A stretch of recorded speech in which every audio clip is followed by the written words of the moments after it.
ahead.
Hi, everybody. Welcome, welcome, welcome, welcome to Voices Behind the Mask. And I'm none other than your host, Alicia Foot. And I know you're out there wondering, what is Voices Behind the Mask? Yes, there's a beautiful young lady beside me, but we're not about to talk about her yet. In a minute, you'll hear all about this person, all right? So Voices Behind the Mask is that talk show, the talk show where we unmask real people with real stories with the intention to impact, and not just to impact, but to transform your life. All right? So invite somebody. If you enjoy the show today, if you enjoyed the show last week, I hope that you invited someone to come with you today. And if you're here for the first time, welcome, and invite someone to come with you next week. Not just one, but 2, 3, 4, 5, 6, 7, 8, 9, 10, and beyond that. This is the show where we allow you to look into somebody else's life. And when you see what is going on in their life, it allows you to do some self-introspection, and you can now decide to level up and understand that it is your time to go, to grow. And when you, after you have grown and you have peaked, you then glow in your purpose. So a little about me. I'm an educator. I was an educator for 20 years. I'm now a transformational coach. I also coach authors. I'm an author myself. I'm an author of 3 books. And so let me quickly show you my books. These 2 books are for children. I don't know if you can see them. All right. And this book here, Broken But Not Shattered, you'll hear a little about me, and it's available now in the UK. So we do have a distributor now in the UK. So if you want a book, if you're in the UK and you don't want to buy directly from Amazon, you can contact us in the link in the chat. You will find a number of links. You'll find one link to the VIP lounge. And yes, you need to come to the VIP lounge. This is your backstage pass.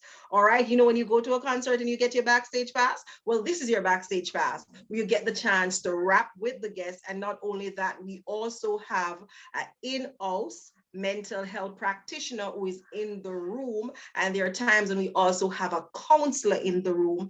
And so the link should also be in the chat, where you can click that link and you can register for the VIP lounge. So you don't want to miss this. It is just off the chain. You don't want to miss what goes on in the VIP lounge. And from time to time, we do give away gifts in the lounge. I'm not going to tell you everything. You just need to subscribe. All right. So today we have with us she's not looking into the camera right now, but I hope she'll look into the camera in a minute. All right. Today we have with us a very special guest, and her name is Sabina Shallery. I hope I'm calling the name correctly. All right. And she hails out of the UK. I'm going to allow, Sabina is an entrepreneur. She is a former military personnel. She was in the military in the UK. She is from St. Lucia, not Jamaica, but she's from St. Lucia. All right. She is married. She has 2 beautiful girls. And so today, you know, that's all I'm about to tell you about Sabina. But today, Sabina is here with us, and she is about to tell her story.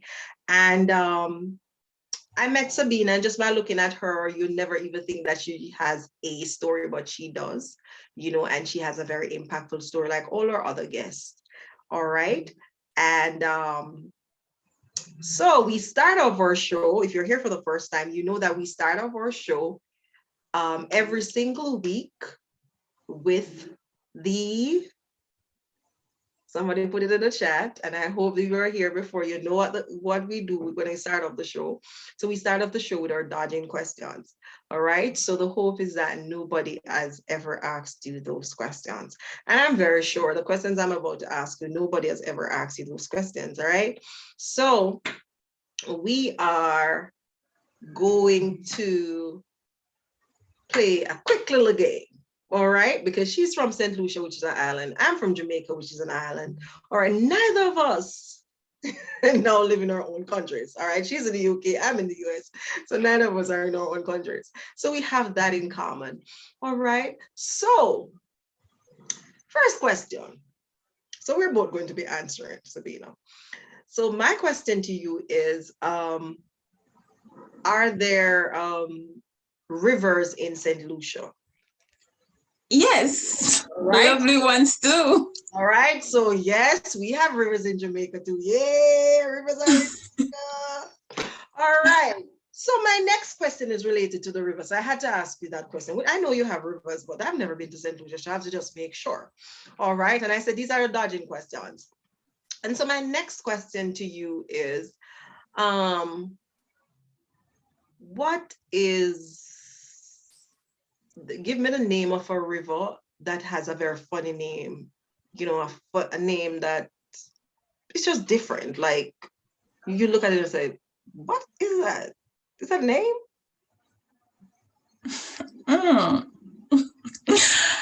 I know the Diamond Falls. All right, so she has a Diamond Falls. Now, where I come from, I'm from Augustown in St. Catherine. And so there's a river close to us named Brockbank.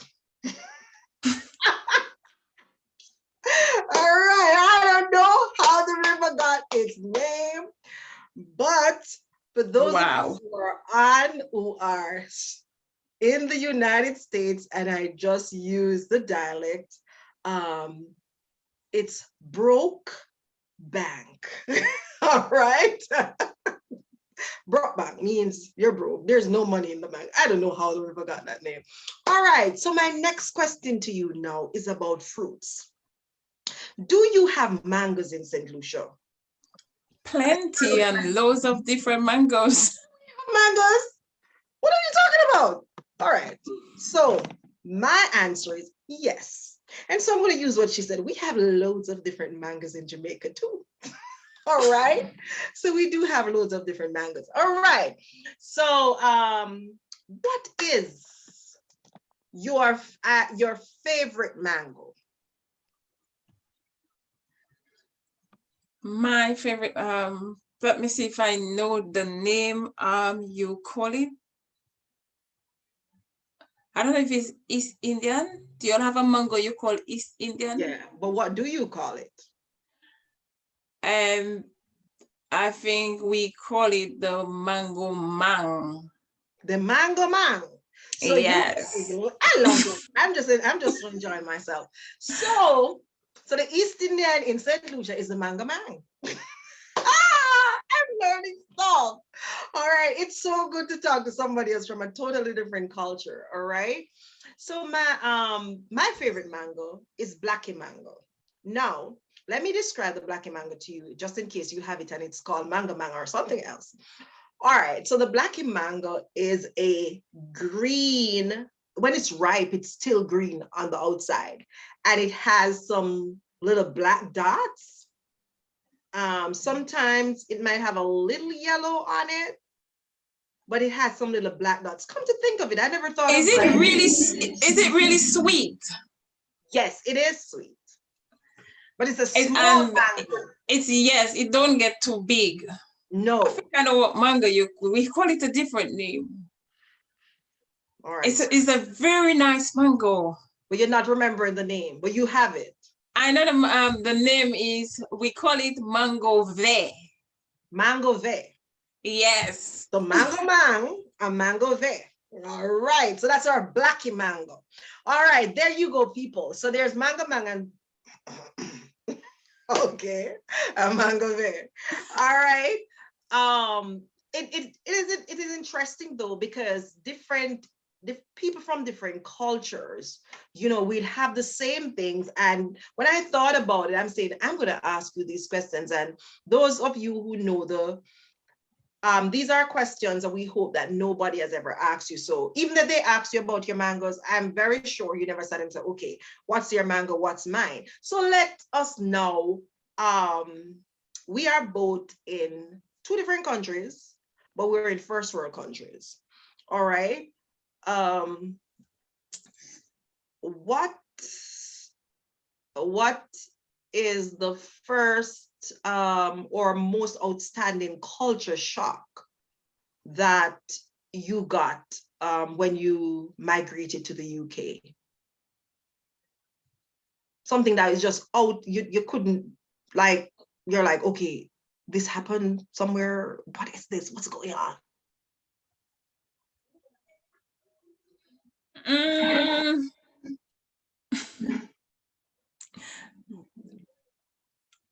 I'm I know trying to there are figure. many because I had many.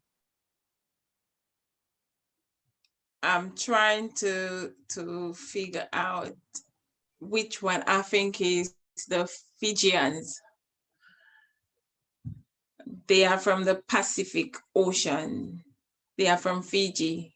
Those people, their culture, the way they behave, it was like, I was like, wow.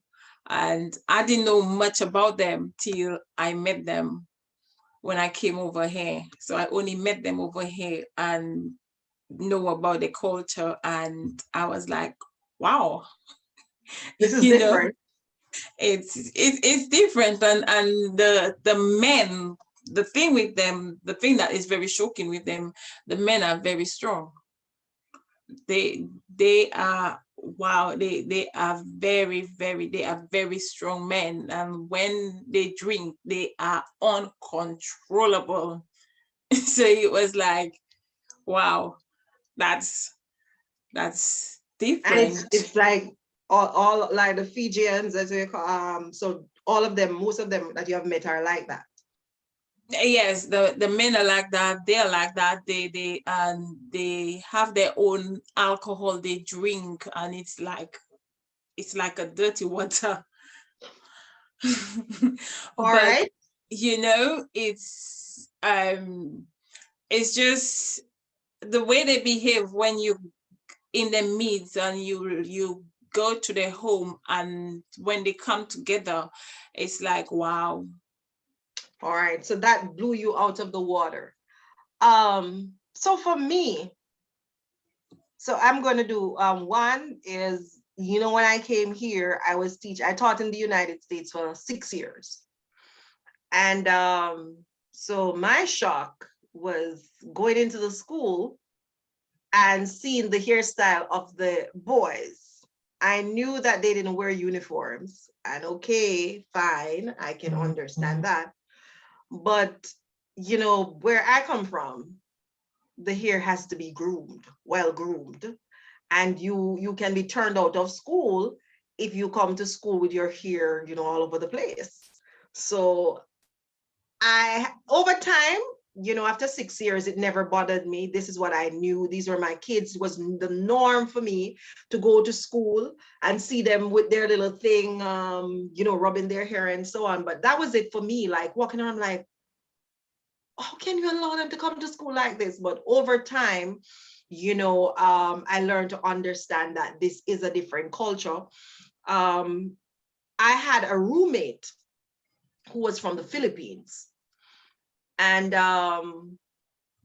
one of the things that was shocked me was that she did fish, but she baked her fish in the oven with the scales on it. And you'd expect that when she's going to eat it, the scales would come off. Well, no, and then there's another fish that they eat. It's like what in Jamaica we call tiki tiki, the very small ones. But they wait until they dry it so you can smell it. So those were two like culture shocks for me, the food and the look. those were it for me. Thank you so much, Sabina. Thank you so much for sharing. I'm very sure that our audience, I was found it very interesting as I found it, as well as the stories that I shared as well. I love the idea of, kind of competing with you to find out, okay, it's not a competition, it's just a sharing. I'm messing with you. No, that's the fun part of the interview. So let's get to the, what everybody's here for, your story. So you grew up in St. Lucia. Yes. Tell us, a little about your relationship as a child with both parents.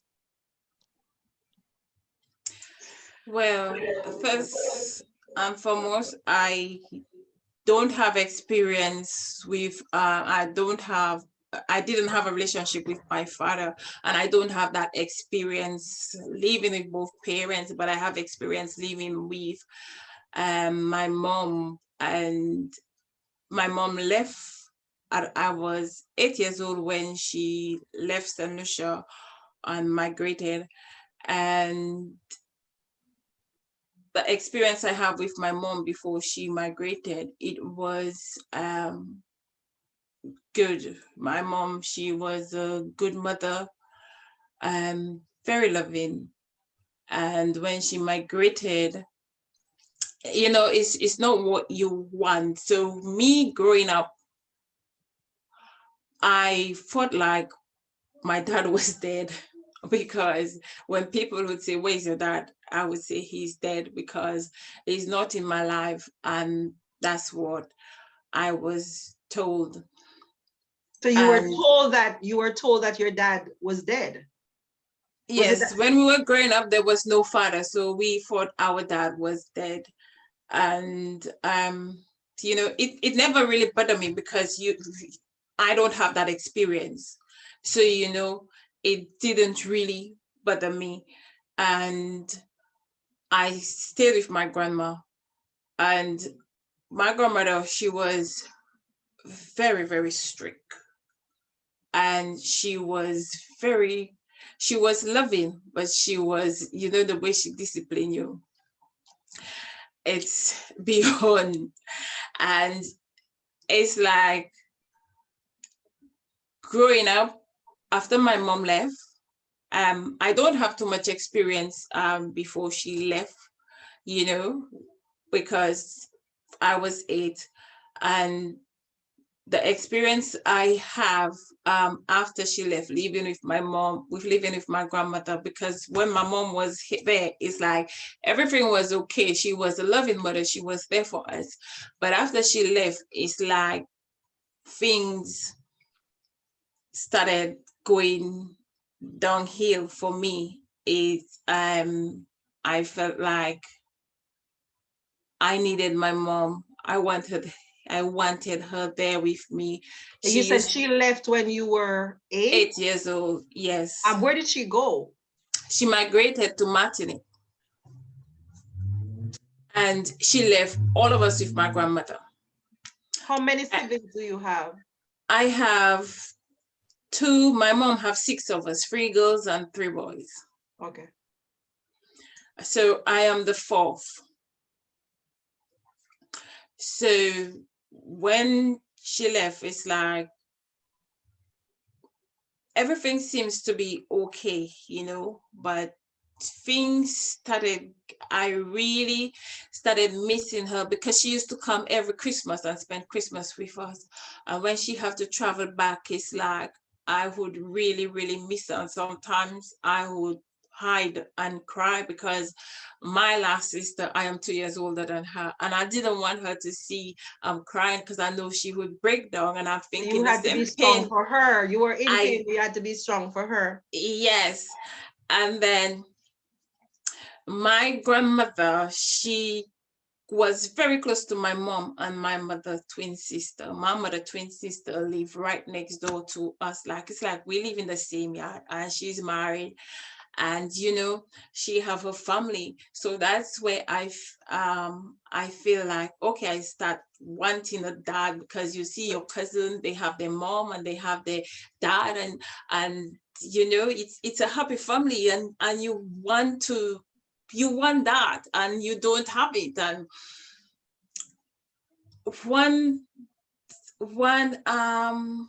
Saturday, my aunt was a Christian, and the church was opposite our house. And So then that is where I want to. So we talked a little about. Sorry to cut you. So you talked a little about that relationship with your mother. So the relationship was good and everything, and she left you with your grandmother. yes, And that was, even though you were missing your mother, for that time things were going the best that they could. I almost said okay, but it wasn't okay, because children need their parents. And so, but things took a turn. I like to call it for the worse. So tell us what happened then. it did, because as a child, you want to be happy, and you it's like a child shouldn't be watching her back. And I felt like, not I felt, I had to be watching my back. I had to be careful, because my auntie husband started showing interest in me. And I was, when it started, I think I was about 8 or about 9 years old. And the way it started, the first sign I saw was when my aunt had her baby sleeping in the house, and he called me to the baby waked up and woke up, and he called me to get the baby, to bring the baby to my aunt. My aunt was in the church. And just the way he did, I don't remember what exactly he did, but I know that he did something that was not appropriate to me. And just the way he looked on me, and the way he touched me, I know that it was not right. So I realized, I need to be very careful with this So what man. did you do when that happened? You said you went for the baby. I didn't do anything. I went for the baby, and he just, just the way he touched me, I was like, this is not right, to myself. And and he would say, oh, don't tell anyone. And I had to be away, and one night, when it get worse, one night my sister and I, we went, because we were living with our grandma. The kitchen and the house are separate, and the tap is outside. So she wanted some water, and we went to get the water for her. And the man, my auntie husband, was in the kitchen. And when he heard us, he looked through the window, he opened the window, and he asked me to get him a cup of water. He gave me the cup. So I took the cup to fill the cup with the water, and I gave him back the cup through the window. And he said, no, bring it to me in the kitchen. So I left my sister outside waiting on me, and I brought him the cup in the kitchen. And that's when he held me, trying to kiss me. And I was like, no. And he held me. So I said, no. And that time, I think I maybe was about 9, 10 years old. So when he tried to put his lips to mine, I turned my head. So my face started rubbing. He had beard. So my face started rubbing on his beard, and I just moving my head side to side. And every time I move my head, because his face is so close to me, he's trying, and he wouldn't let me go. And the way I escaped from it, since my sister was outside waiting for me, his wife was at prayer meeting, and she was coming, and she saw my sister outside, and she said, what you doing there? And she said, I'm waiting for Sabina. She's in the kitchen. She bought something for your husband. And that's when he let me go, when he heard his wife. And I came out, and he said, as usual, don't say anything to no one. I didn't say anything to anyone. I went in, but fear started growing in me, and I know, like, oh my God, what is going on? You know, I And have you to were try afraid to. to tell anybody what was I was that? afraid to speak. I was afraid to tell my grandmother, because I believe that she wouldn't believe me, because I know she and my aunt are very close. Whatever my aunt said to her, she believed. And you know, my mom is not there. I know my mom would defend me, but my mom is not there. I don't want to put that stress on her, because I know she will be broken. And I carried it with me, and it didn't stop. He would trouble me. So I realized, you know what? I said something to myself. I said, you know what? I am not gonna allow this man to take my virginity. I am gonna fight to keep it. And I'm thinking, you know, in growing up, after a while it would stop, but it didn't stop. He carried on till one day, I was maybe about maybe 13, and my grandmother wasn't home. She went down the road, and I was home alone. And I sat in the house. I didn't know he was in the kitchen. So it started raining. And I said, you know, it's raining back home. When it's raining, you know, you have to go and close down the house and close every window, because the wind, when the wind blowing, the water coming. And when I looked through my sister window, I saw him, but he didn't have time to see me. So I stepped back and I said to myself, I am not going to close that window, because if I go, he's standing in the kitchen window, and the kitchen window facing my grandmother's window. There's no way he's not going to see me. And I know he know that I didn't go to school. I'm in the house. So I know he is waiting. So I said, you know what? If I don't close my grandmother's window, I will get a beating. So I said, you know So what? you're caught between a rock and a hard place. It's like, if I don't close the window, I'm gonna get a beating. But if Yes, I because go outside, this man is gonna try and harass me. So you are caught, yes. right?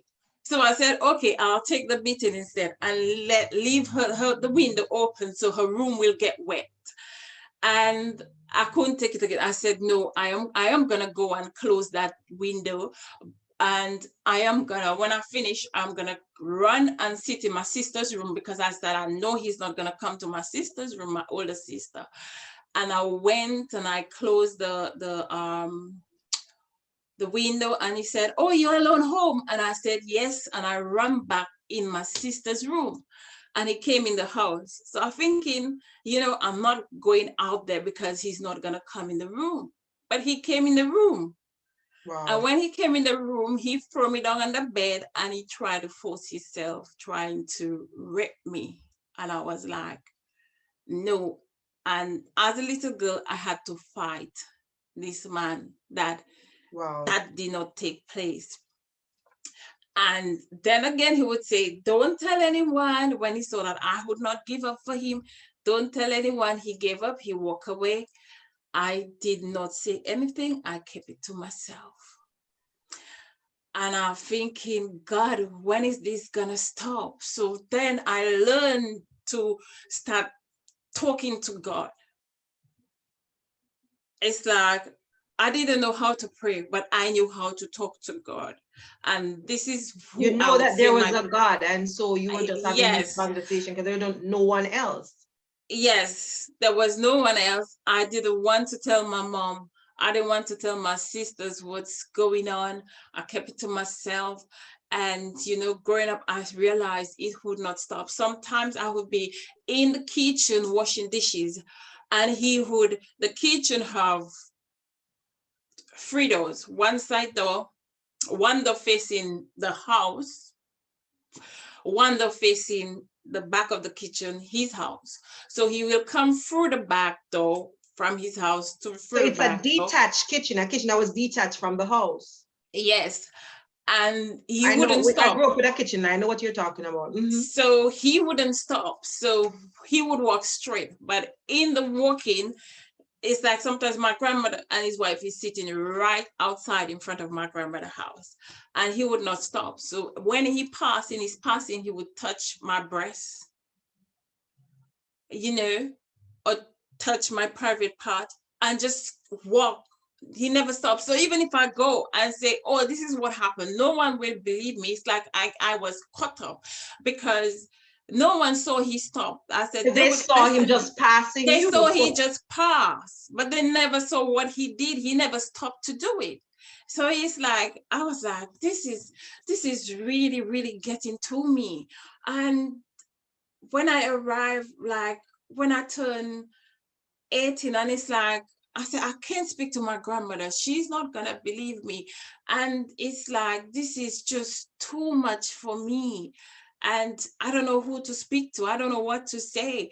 Then it carry on. I turned 18. Then my grandmother and I was not agreeing at all, because everything my auntie said to her, she would believe my auntie. So you were angry with your grandmother. I For what started was happening, and so you started to rebel. Yes. So when she speak to me, I would answer her. And when she tried to slap me, if she tried to slap me, I would hold her hands and say, don't put your hands on me, because I would slap you back. You know, it's like I was ready to fight. And if my sister do something and I see she knocking my sister, I would tell my sister right in her face, knock her back. You need to knock her back. And I'll look at her in her face and I'll say, if it was me you put your hands on, I would have knocked you back. I say, you cannot do this to me. You lucky is my sister. And I would tell my sister would not do it. But it's like, because I wanted her to know what I was going through. And she's like, my auntie who actually turned my grandmother against me. So there's no way I can go to my grandmother. And things was not good. Till one day, my brother and I was in the kitchen, and she said something to me, and I answered her rough. And she looked at me and she slapped me. She come and she said she's gonna beat me up. And I looked at her and I said, listen to me. I will kill you today. And it's like something, an anger took over me, and all I was hearing is to kill her. And I hold her in her neck, and I rest her on the window. And just under the window, there was a big stone. And all I'm hearing in my head is to drop her through the window on the stone, and she will break her neck. And I squeezing her neck, actually trying to push her through the window till she dropped. But thank God my brother was there, come and hold me and take me off her. And it's like, after that, she never tried to put her hands on me again. And I realized, you know what? I have nowhere to run to, nowhere to go to.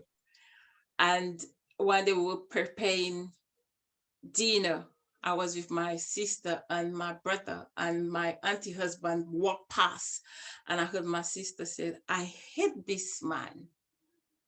And I said, I hate him too. And then I realized, you know what? It's time to talk. So now you have an outlet, because here is somebody who feels the same way as you feel. Yes. Like you feel. Mm-hmm. So I said, you know what? I have two choices. Either I kill myself, or I call my mom and tell her. And I said, the thought was really strong. I really wanted to take my life. And no one knew I wanted to take my life. I wanted to die. I wanted to kill myself. And I fight it. I said, you know what? Let me give it a try. I'll tell my mom, but I know she's not going to take it lightly. I know if I tell her, there will be an end to this, but it's not going to go down nice. So I got the courage to call her, and I told her. She didn't say nothing much to me, but I know she was angry. And she called her friend, and she told her friend to tell this man, if he ever put his hands on me, she's not gonna come to St. Lucia to kill him. She don't have to travel to kill him, but she will kill him. He will die. And she called my uncle and told my uncle. My uncle then came to visit my grandmother to let my grandmother know what's happening. And my uncle met my grandmother on the road. He wasn't happy. I don't know what he said to my grandmother, but he told her apparently. And my Grandmother came home the night. I didn't know she knew. I don't know anything. My sister and myself was at the table, and my one of my auntie's husband's daughter was there with us. And as soon as my grandmother entered, she was like, Sabina, you the mother of liars. I don't want to say the money. Have this man ever asked you to go to bed with him? And I was speechless. I couldn't talk. And the way she called me a liar, I was so shocked. I said, she didn't even call me aside to question me. She just immediately accusing me of telling such a lie. And his daughter just got up. She didn't say anything. She just got up and she ran off to her home. My sister then answered my grandmother and said, listen, she's not telling a lie. She's telling the truth, and you shouldn't. Instead, you ask her a question. This is how you're approaching her. My sister stood for me when I couldn't talk. I did not say a word to my grandmother. My grandmother left the house, went to my auntie's house, told my auntie what happened. And my auntie came the next morning. I was getting ready to go to work because I left school because I was like, I'm not improving in school. I don't know nothing. I'm not into this. So I left school at the age of just before I turned 15, and I went to work. I left school and I went to work. So that time I was working, and my auntie, I was getting ready for work the morning, and my auntie came early morning in the house. She didn't wait for me outside. She came right in my grandmother's house, in my room, in my face, calling me a liar, telling me all sorts of names. I never disrespected her or said a word. My sister answered my auntie for me. What happened? We wasn't talking. I wasn't speaking to her. She wasn't speaking to me. Her husband stopped troubling me, which was good. At least, you're thinking you have peace. But there's another trouble in the house because my grandmother is upset with me. So I leave it. Another aunt of mine, she came to me. She said, her husband came to me and said to me, you know what? I've seen all what you've been through. I've seen how you were treated as a child. You should come and live with me and your aunt. And I listened. I went because I wasn't happy living with my grandmother. I went to live with my aunt, not knowing the plan that this man had. So living with them now, running from one problem, I walked into another one. Mm-hmm. And that aunt of mine, she's so loving, she's so nice. I love her. And I'm thinking, how can I break this lady's heart? It's not that she's not gonna believe me if I tell her what her husband is saying to me, and this husband want me to go to bed with him. And he's troubling me. So when I think I escape one, there's something else. I run to another one. And just in the interest of time, so it was like a situation of jumping out of the frying pan into the fire. But yes. Then you got an opportunity again to leave your other aunt's house. Where did you go? When I got the opportunity to leave my aunt's house, I went to Barbados.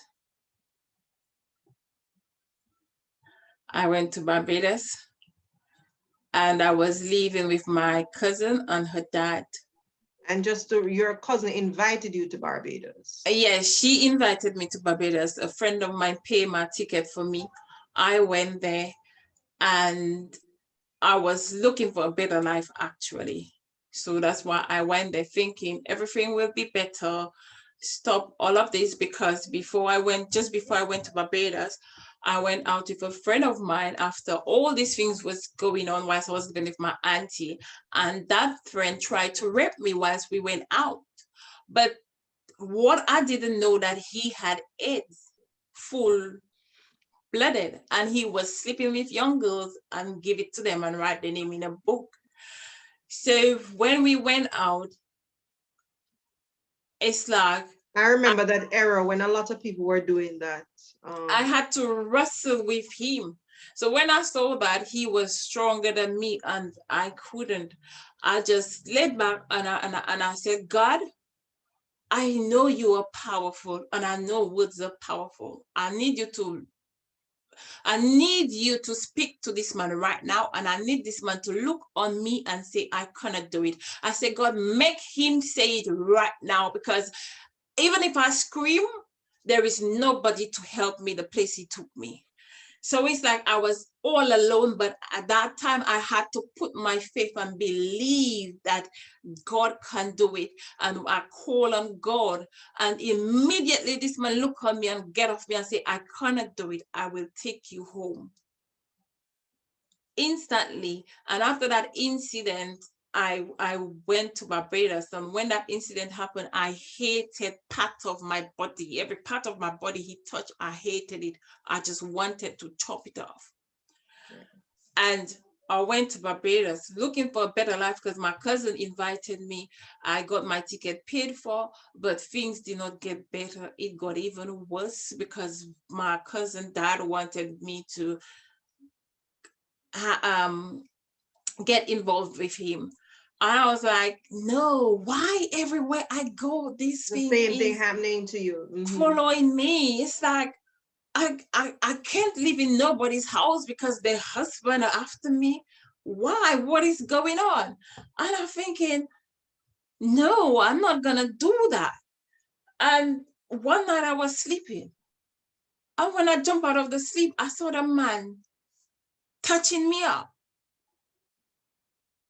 And I was like, what you doing? And his daughter is sleeping right next to me. And I was thinking, what kind of person are you to come and touch up someone that is sleeping right next to your daughter? And I said, like, I stuck up in my bed and I have nowhere to go. And the daughter started working in a strip club. And he found out. The first night she went to work, he didn't know. By the second night, he found out. When he found out, he put the blame on me because I wouldn't go to bed with him. And he was trying his best and I refused. And, you know, he put the blame on me, say, I am a bad influence to his daughter. And I've seen this daughter jump out of the window to go out because he wouldn't allow them to go out. She asked me to go. I said, no, I'm not going. I did not brought up like that. I'm not doing it. If you're going to jump window, you go. I am not going. I stayed home. And then I got the blame. And he said to me, you know what? I want you out of my house, knowing that I have nowhere to stay, nowhere to go in Barbados. I left. And I went to work with my cousin. She went to the strip club. She wasn't a stripper, but she was a waitress in there. And I sat there by myself, and this white man comes speaking to me. And you know, he said to me, he gave me some money to go and change for him. And I have no money. So when he gave me the money, like he would give me $50 to change it into $2, because Barbados, they have the 2 paper dollars. So I would take half of that money, push it in my pocket and take it to him. And he would give me some to give to the girls. So what he gave me to give to the girls, I would collect from it again. When the money finished, so he would give me money to go and change. And so I would collect. So the night I left, I was like, oh my God, I'm going to walk the street because I have nowhere to stay, but at least I have money for the morning to buy something to eat. So he said to me, where you going to? The night before he left, I said, right now, I am on the street. I have nowhere to go. He said, really? I said, yes. He said, come, I've got a hotel room. I have my home, but I have a hotel room I go to hang out. I'm going to put you there and you can stay there till, you get someplace to stay. And he took me there and I stayed there for about a week, couple of days. And then he spoke to the hotel manager and he rented a room for me with, a small kitchen. It was like a small apartment with a small kitchen, a room, and I stayed there. My cousin stayed with me, and we stayed there till we move out from there, and he get a house to rent for us. And this man helped me. And And then what did he do? Was he like the others? no, he was not like the others. He wasn't like the others. All right, so let us talk a little about your position in Barbados. So you are legal. Yes. So you were legal in Barbados. So this is because you never touched on that. So this is one of the reasons why you were afraid to retaliate in any way, because you were legal. And then so after that, you went back to St. Lucia and I then came back to Barbados, and Yes. and then you were let's say deported. But Yes. tell us what happened, what caused that. um when I left Barbados the first time I went back to St. Lucia, it was because when I left, where this man put me, I left there, and an uncle of mine came up. I went to live with my uncle. Then I went back to the house by my cousin because we close. And then I started working with her dad now. And one morning, we were on our way to work, and he said to me, we're gonna stop by one of his friends' house first because he have a job to do for the friend, and we need to go and see the job. So I said okay, but on my way I had a vision. I didn't know anything about vision, but I was just seeing that this man is No, taking me there. because you're a star, you are a powerful. Listen, you're looking at a very powerful woman of God, but everybody has a story. So go ahead, Sabina. So I didn't know nothing about vision, but I heard about visions already, and I've never experienced a vision. So then I had a vision that where I'm going, I am going to get raped. This man is taking me there to rape me. So I said, no.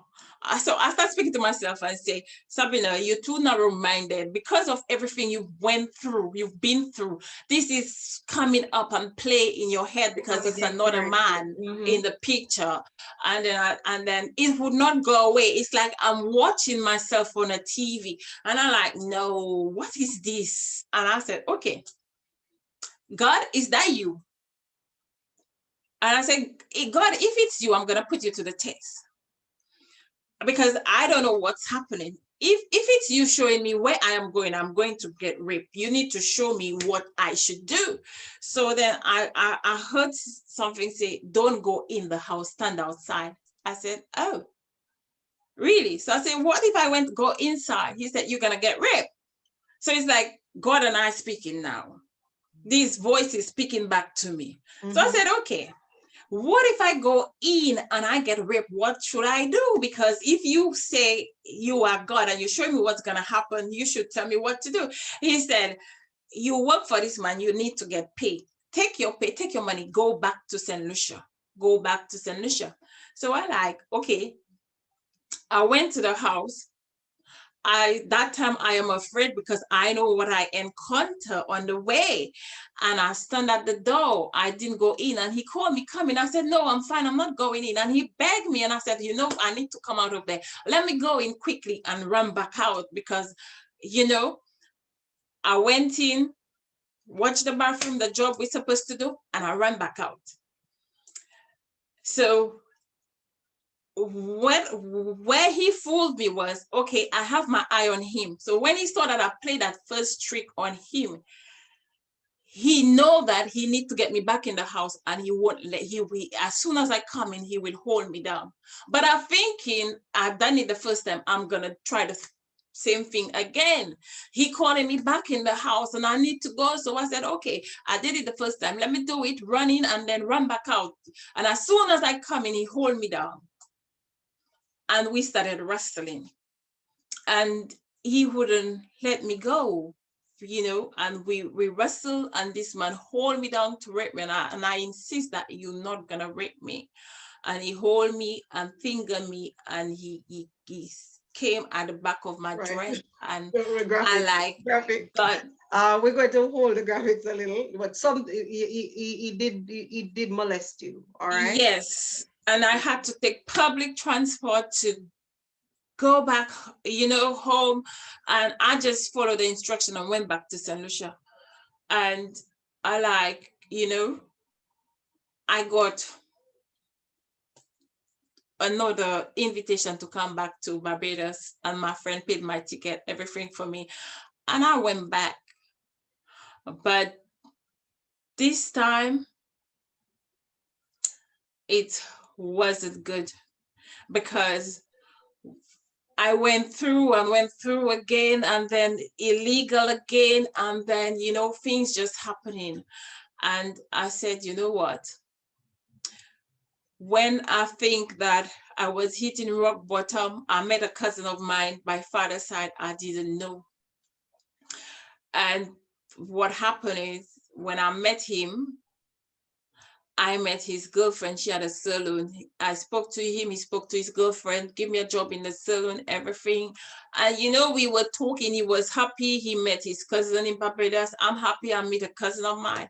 And she get jealous of our relationship. So one morning I saw that she didn't come to work, but immigration officers came to visit me at work. And this is when they sent me back to St. Lucia. And that's how I left Barbados, and I never went back. All right. So you are back in St. Lucia. Let's just fast forward a little bit.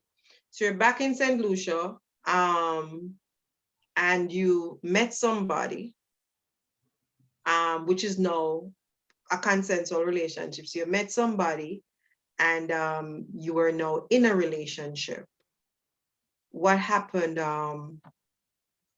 in that relationship that led you to migrate to what happened? Why didn't you stay in the relationship? How did you end up now, in the UK?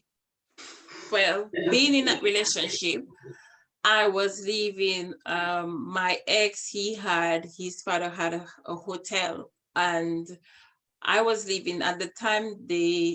The hotel manager got fired, and his younger sister was managing the hotel. So she was living at the hotel as well. So he needed to stay there with her. So I was staying there with them. I was working at the bar. And then the military people came down to St. Lucia, the British military, to recruit people. And I met the team, and they talked to me to join and encourage me. And I said, no, I am not joining. But then my ex came, he talked to me, he encouraged me to join. I said, I am not interested. So he said to me, listen, I'm going to say one thing to you. If you don't join, I am going to leave you. So you have to join. He said, okay, join, go for 4 years, come back, and we're going to build a restaurant, in St. Lucia, join as a chef, go and get the papers you need, and just 4 years. So I said, okay. Because you didn't want him to leave you, so you just made the decision based on that. Yes. And when I saw that he insists that if I don't join, he's gonna leave me, I said, okay, to save the relationship, I'll join and do the 4 years and come back, and work on our plan. But in retrospect, now looking back at that decision that you made to join the army, how do you view it? Was it the best choice that you could have made at the time, even though that was not your first choice? Was it the best choice now looking back? Well, yes, I would say it's the best choice I made. All right. So It's the how did best, that go ahead. yeah, because all what that used to happen to me after I joined, it stopped.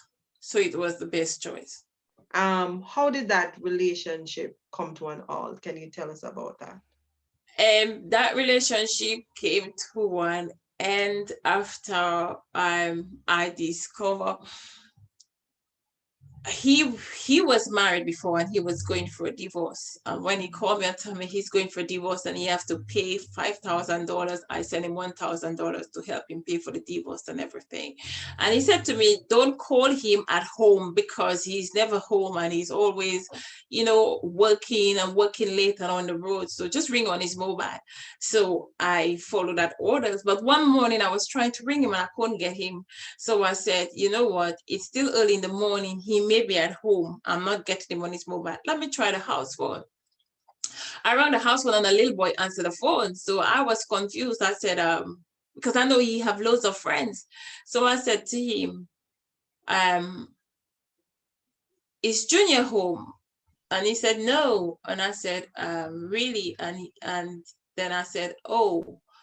And I said, is your dad my ex friend? And he was like, no.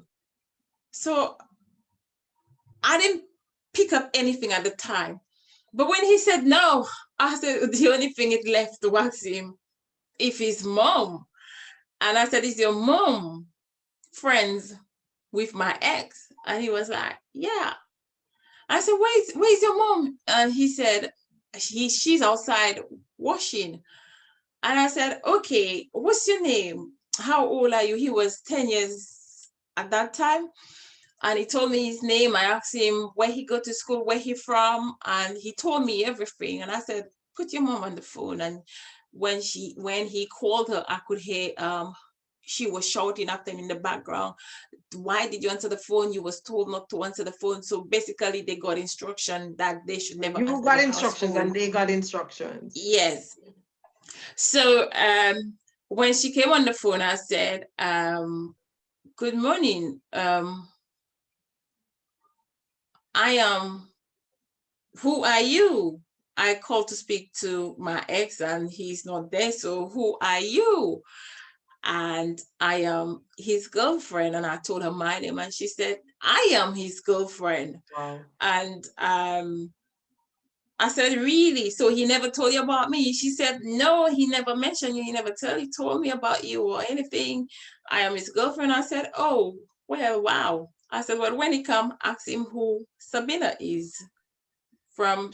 I told her where I'm from and I said, in the British Army, ask him about me. And I hung up the phone and I rang him straight away and I met him and I was just laughing. I don't know, it's like the tears wouldn't flow at the same time.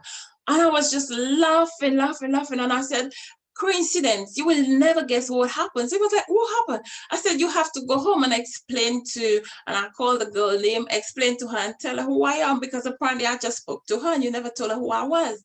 But apparently you move her in. You say you didn't want to move me in, but I left and you move her in. And he said to me, you know what? I told you don't ring my phone, and then you ring my house phone. Why did you ring my house phone? It's like, instead he explained himself, he's telling me off. And then he said, you know what? It's over. It's over. I'm breaking up with you. I break up with you, and I'm breaking up with her. It's over. And I just hung up and I left it. And when I hung up, that's when the hurt came, and I was in tears. But that time I was posted in Germany, and my friend helped me. And after, I managed to get over it.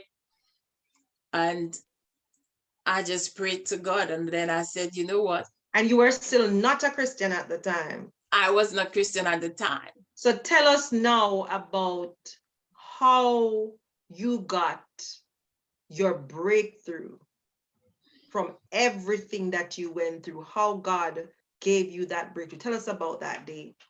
And tell us, because there's a decision that you made that led you to church. Yes. the decision I made, I prayed a prayer and I said, God, I know a Christian man will not marry me because I'm not a Christian. And there's loads of women in the church. So out of everybody, they're not going to choose me. So I said, God, I am ready to be in a relationship. I want a boyfriend, but I want to become a Christian and I want someone to encourage me. And I know I cannot do it on my own, but this has always been my desire. So I said, God, I want you to do something for me. I want you to give me a man that is a backslider. His mother is a Christian and his father is a Christian. Or the mother is a Christian, even if the father is not a Christian. And I said, God, let that mother love me, that she could encourage me and lead me to you. And I will lead that man back to you. Because I know no Christian man will leave church and come and pick up a girl like me that love party, love to drink, love to wear short stuff, and I prayed that prayer and it came to pass. And this is how I got my breakthrough when I met my husband and I met his mom. She encouraged me. She took me to church. She was there with me. And up to now, she's by my side. She has never given up on me. She has been there with me from day one till now. So tell me about that day that you got your breakthrough. The day I got my breakthrough from everything I went through. I went to a women's prayer meeting. And when I arrived there, because of what I went through, I could not listen to people talking about rape. I couldn't listen to people talking about any I could not watch a movie with rape. I would break down. I was very tearful. I would cry for any little thing I see, any molestation I heard, I see, it would break me down. And because I would remember everything I went through all the time. I wanted to cry. And when I went to church, the preacher was talking about something that happened in the Bible. She was talking about a story in the Bible where this man raped this girl, and I was thinking, you said that was when David's daughter Tamar was being yes, raped by her brother. yes. Mm-hmm. And I was like, really? In the Bible, this really happened? And my friend that knew some of what I went through, she looked on me because she knows. And when she looked on me, she saw the state I was in. The tears started rolling from my eye. I felt like I wanted to leave the church and run out of the church, but she was in my way and I could not get up. So what I did, I got up. She took me and she said, come to the altar. And I went to the altar and I knelt down. And this lady, when she saw me come to the altar, she come to me and I started screaming. And as the scream come out, the lady was like, stop. She tried to stop me. And immediately my pastor at the time, she got up and she said, leave her alone. Don't touch her. And I heard she shouted after the lady and she said, don't touch her. Leave her alone. When I heard that, it's like the scream came out of my belly. I remember the day that man tried to rape me with the man with AIDS. And basically, he died shortly after he tried to do that with me. He died with AIDS. And I remember that day, and I remember when I get home, I wanted to scream, and my auntie was there. And at that time, my auntie gave me her room to sleep in, and she slept in the front room. And when the scream came, I put the pillow over my mouth and I swallowed it. And I wanted to go in the kitchen to get a knife to start cutting up my breast, but my auntie was in my way. And then I said, God, why did my auntie give me her room and sleep in the front room? Because that's where I would have slept and I would have access to everything. But that night she slept in the front room and she put me in her room. So it's like I was in a prison. And all I could do, put the pillow over my mouth and swallow the scream. And at the altar, I remember that day, and it's like that scream that was locked up came out. It was that scream coming out, and everything I've been through, I scream at the altar. I scream everything out, like as if I lost my mother, as if I lost my child, and I was screaming my head out, and they allow me. And then I said, no more, no more, that easy. And from that day, I got my breakthrough, and I was delivered, that I can speak about what I went through and not a tear will drop, and I can smile. Thank you, thank you, thank you, thank you so much, Sabina. You know, and if you never got your breakthrough, we would not have heard the story, because a lot of people don't understand. And when children go through that, it's one of the hardest things for you to have these conversations, because you feel like all these adults, you know, are against you. Nobody is listening to you. And just looking at your journey, you know, as I sat here and I listen and I think, you know, about the fact that so many children out there are going through this and they don't have an outlet. And just like you know, there was no outlet. And when you're looking over your life, and sometimes people succumb because you're like, okay, this is happening to me over and over and over and over again, and it's like there's no stopping, you know. And but I'd like to tell you all today that Sabina is a chef. You know, how many years did you spend in the British Army again? 10 years. So she spent 10 years in the British Army. She's a chef in the UK. She recently launched her, and tell them a little about your business that you have a number of different things that you do, but tell them about the product that you recently launched. I recently launched my hot pepper sauce. So I have Sab's hot pepper sauce. It is one of the best pepper sauce you're gonna ever come across. It's hot, but it's flavorful. It's not too overpowering the hot that you can taste the flavor, but it's hot with a lovely flavor. And so far, everyone who buy the pepper sauce, all their feedback is how they love it. They love it. Awesome. I even have people trying to market it different places for me at the moment. So I said, God is good. And one more thing, that when you asked about my dad, I did not have a father, but I eventually got to know my father, because as a little girl, when I found out that he was alive, I started praying and said, God, I want to know my father. But I get to know him, but he died after a year.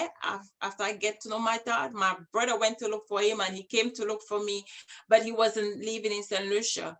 He only came on holidays. He went away. The following year, he came down. Before he came, he asked me what I wanted. And as you know, I had to go and spend the day with him. I did not have time to spend that day with him, because when he came back the following year, he died in an accident. And it was the most painful thing I could have ever go through, because I was falling in love with my dad. He's the person I wanted to know. But one thing robbed my dad from me was what I went through. Because I remember when I first met him, I was in the room.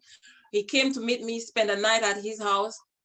And I was in the room, and he came to the room, just the two of us, and I laid down on the bed, and he came and laid down on the bed next to me to talk to me like daughter. And I did not know that type of love. To me, that is just wrong. You're doing that. It's like you cross the brand.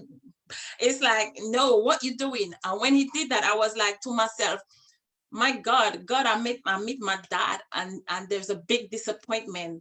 You know, I took it as a big disappointment. I took it as a big insult. And I, because of what you went through. Yeah, because of what I went through. I was saying, I am so disappointed with my father. I can't believe he's one of those people. I can't believe he's one of them. And then I carried with me and did not say it to no one. And then when I eventually open up and start speaking about it, then they said to me, no, it's because of what you go through. Your father is not like that. That is just father and daughter. And I said, it make me Because all he dislike did was this man. basically lie beside you just to talk. Yes, that's Because of what he did, everything. but I thought differently because of what I went through. And then when I find out the truth, I was like, I hated this man even more because I was thinking, you steal that moment from me. The one moment I had to embrace my father and speak to him, you rob it from me because I You're not didn't. talking about your father. You're talking about the man who, everybody who tried to molest you, they robbed that Yes, from you. Mm-hmm. yes. So I didn't, and when God made me realize he has been hearing my prayer from a little girl speaking to him, he showed me that he was with me.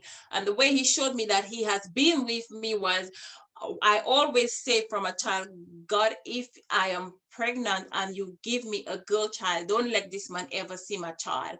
When I got pregnant, I did not know what baby I was having. I had 7 scans, and every time I go, they would say the baby leg is crossed. They cannot find out what baby I'm having. Wow. And I remember one day I was walking down the street and everything just come back playing in my mind. Did And you I had said, God, asked? don't put me through this. I don't want to see this man touching my child. Don't put me through this. If I'm Wow. carrying a girl child, do not put me through this. And he died the same day I gave birth to my daughter. My God. The same day I gave birth to my daughter, that man passed away. Wow, wow, wow. Powerful story, a powerful story. And if anyone asks you, thank you so much, Sabina. Thank you so much. And as usual, you can put your comments in the chat. There are pieces of the story. I know I hear you all. There are pieces of the story that you did not hear. So if you have those direct questions, you need to jump into the VIP room. You need to get in the VIP lounge and hear what is going on. And Miss Gopi says, powerful and inspiring story. Yes, it was. It is a powerful and inspiring story. Allow us to do a lot of self-introspection to make sure that we pay attention to what is going on with our kids. And it's funny that a lot of these stories, a lot of people are talking about what happened to them as children. And so we need to pay attention. And I thank you. She also says that clearly God has a purpose for your life, and he does. He does. And like I said, this is a very powerful, we looked back to see where she's coming from, but I can tell you that this is a powerful woman of God. And I'll just share one little thing. I did mention that, in my singleness, there was somebody last week when I was interviewed, and yes, the host was interviewed last week. For those who missed that, that was awesome. One of the things I shared was that there was a particular individual who just prayed for me, powerful prayer. Aretha said a powerful story indeed. Leandra said, never knew you went through all this, my sister. So people are finding things out for the first time. And this was the person who prayed for me. And I remember when Sabina prayed, I want to tell you, you're looking at a very powerful, a power pack, woman of God. And I remember that day, Sam, when you prayed, we still have not met in person, but we're friends. And I remember that day when you prayed, because she's in the UK and I'm in the US. I literally felt like the door would have opened, and I was literally looking at my door like, okay, where's the husband? He must be coming to the door somewhere, because listen to me, this woman, the way she prayed, my God. So God does have a purpose for your life, and even where you're at right now is just the beginning of greater things. And I hope the rest of you will also join. Sabina will be a part of the course I'm offering coming up to help entrepreneurs to write their business plan, and everything is involved in your business plan, your marketing, your customers, everything is there. So a lot of people start businesses and they're all over the place because you don't have a business plan. So so I've already signed. I already know that, so I'm signing it, you know. So if you are about to start a business or you have a business, you need to jump on that. So that is now loading. You know, like the young people say, it's loading, it's loading, it's loading. And those flyers are going out this week.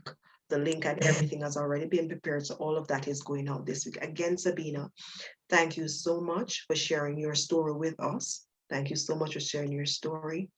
I pray that God continue to strengthen you and continue to guide you and just cover you.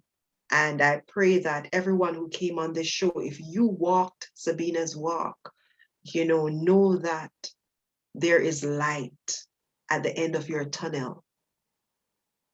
And God has a plan for your life as well. So again, I'd like to say thanks to everybody who came on the show today. Everyone who shared with us on Voices Behind the Mask. Today, once more, we unmask another real person with a real story that is intended to impact and transform your life. The YouTube link is in the chat. Click the YouTube link. Please go to YouTube and subscribe to our channel. Subscribe to our channel. It's Voices Behind the Mask at VBM. Subscribe to our channel and share it with somebody, share it with everybody, because all these inspirational stories will be posted on YouTube, and there are already some of the episodes are already, and I do apologize, it said episode 3, but this is actually episode 5, so I do apologize for that. All right, thank you all. Gear up yourselves. We're going into the VIP lounge right now. Thank you, everybody, for sharing with us today. Remember to go, to grow, and to glow in your purpose. There is purpose inside every single one of you. You were created for greatness. There is greatness inside of you, and you were created for greatness. Do not forget that. All right. Thank you all so much for sharing.